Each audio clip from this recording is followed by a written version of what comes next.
what are the top 4 things that make an investment in Detroit just go wrong every which way? My husband and I have seen this happen repeatedly.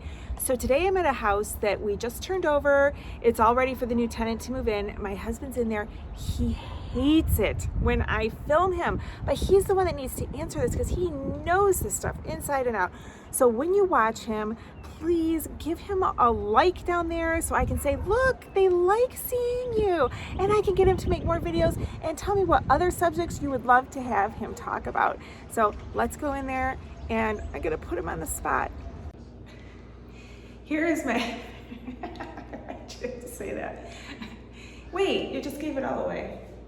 I am with my husband Pat, and we're going to talk about the top 4 things, and let's start with the top thing. Okay, when I'm looking at a house that's going to be an investment property for somebody, the roof is kind of the first thing. It's what keeps everything inside clean and dry, and in my opinion, if you have a roof that's over 10 years old, it should really be replaced.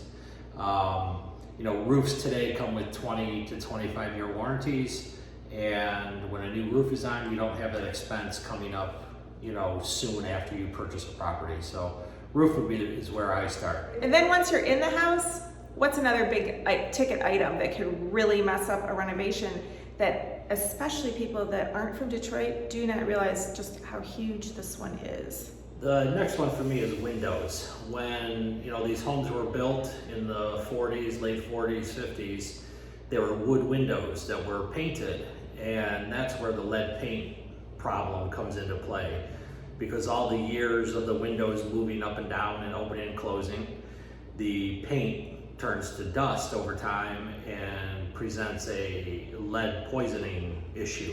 And in Detroit, unlike, I've heard that our city is the most stringent in the whole country as far as what it takes to get a house certified by the city as a rental. And in Detroit, it's required that you have a lead paint test. And the lead paint test is usually like around $500 to $600. And we know how to pass these tests because of the number one thing in a house that can fail a lead paint test from what you just talked about.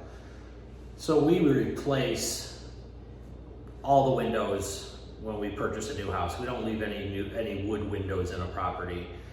We put in a vinyl replacement window, and then the outside, all the trim where the paint is also is wrapped in aluminum and caulked, and then it presents no lead issues, no hazards. So right. That's the next big one to me.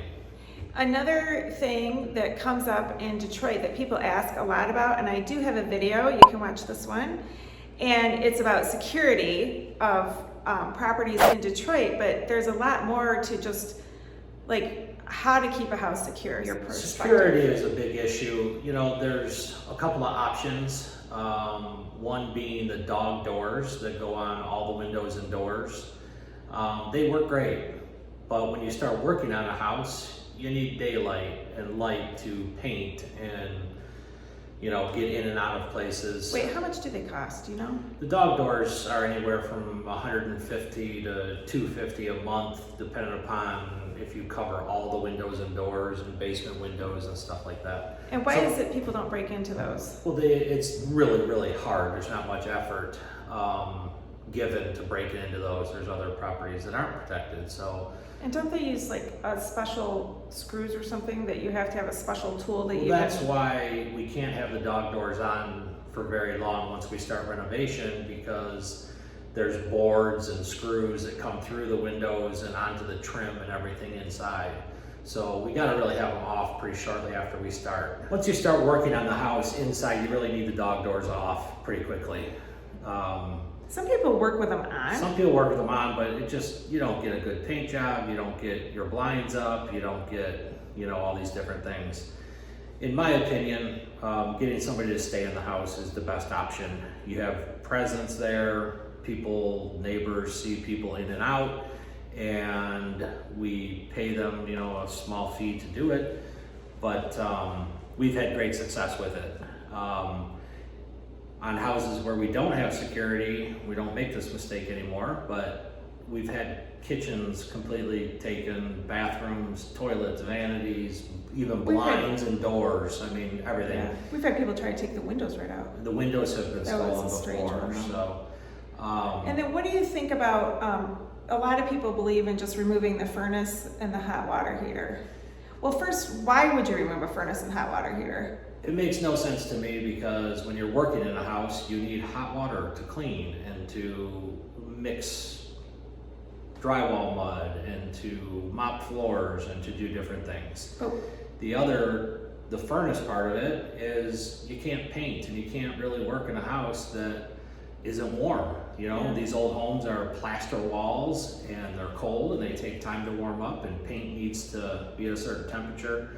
So we really need the furnace in place to But people that do aren't it. from Detroit don't know why we would ever take them out in the first place. Well, it's unfortunate, and I don't think it's ever only Detroit. I mean, I think it happens in a lot of cities. But, you know, unfortunately again, when in some neighborhoods, once we're there working for the day, the minute you leave, somebody breaks in and to see what you've been doing all day long. And if there's a furnace and water heater there, it doesn't take 15 minutes to take it out, and then they resell them or use them themselves. So It's sad. It's sad. It's very sad. There's a lot of. The police are busy doing other stuff. Yeah, They there's don't- not a lot of cooperation from the police. They're busy in a big city like this doing You would think they other would things. be like, hey, let's get that investor money in our city and try to help these investors that are renovating houses with the furnaces, but that hasn't happened yet. No. So- Then the next one, the crew. Who do you have in Detroit? Who do you know? Who do you have in Detroit? Again, unfortunately, there's a lot of people that, don't want to work in the city because of some of the things we just talked about. And getting the right crew in place. We do everything to the standards of a city inspection and a Section 8 inspection. Hold on, So- I have to brag on you for a minute. So just this week in this house, we had a city inspection and we had a Section 8 inspection. It's almost unheard of to pass those on the first try, because inspectors, they like to find things so that they feel like they're doing their job or something. But tell them what happened this week. So we had the city inspection here, and the inspector came through and was really kind of impressed, because there's a lot of people that are just slumlords and are looking to, get paint and clean the carpets and move on and collect their rent. Here's a video of the house. I just filmed it today so you guys can see the house that we're in right now. But we have a kind of a different angle at it. We're concerned about the people moving in. We want them to have a nice home that's fresh and clean and give everybody a chance to have a newly renovated home to live in. And so having the crew, the people that are comfortable. You didn't say what happened this week. First What? time, two. The Section 8 inspection happened the following day. So we passed the city inspection, and then First try.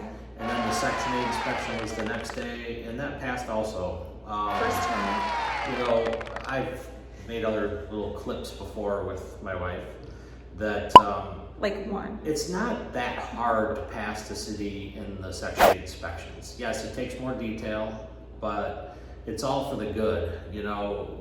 You want your tenants to be safe and have a healthy place to live in. Yeah. The tenant moving in here today, I went and I checked out the house she's living in now. Oh, she's here. I went to check out the house she's living in now, and it had chip paint everywhere, and she's got small kids, and it is just slumlord wrong. So we're happy to provide a good place. Yeah. So now we're The other thing too about the crew and doing things right in the beginning instead of just trying to cover stuff up is it saves on maintenance costs. When you're installing new windows, new furnace, new water heater, the electrical's up to the code and date. The plumbing has been changed from the galvanized to, a PEX plumbing. Not to mention, you could get tickets from the city. They're Yes. huge. They are really ticketing the investors around here trying to And the tickets make are some not money. cheap. No. So you want to pass that city search. It's very expensive if you don't. So of course we recommend that you call us because we know what we're doing. We've renovated, we lost count, like after 150, I think we're up to 175, pushing 200 different houses that Pat has renovated, and he knows how to pass these things, and the city inspectors know him and the Section 8 inspectors know him. Relationships are absolutely everything in Detroit, as they are anywhere, in any business. But thank you so much for watching, and be sure you check out the other videos on my channel. Here's where you can subscribe. Here's my Detroit Investor playlist here. Here is my latest upload, and I'll put something else here. I don't know what. Thanks for watching. Bye.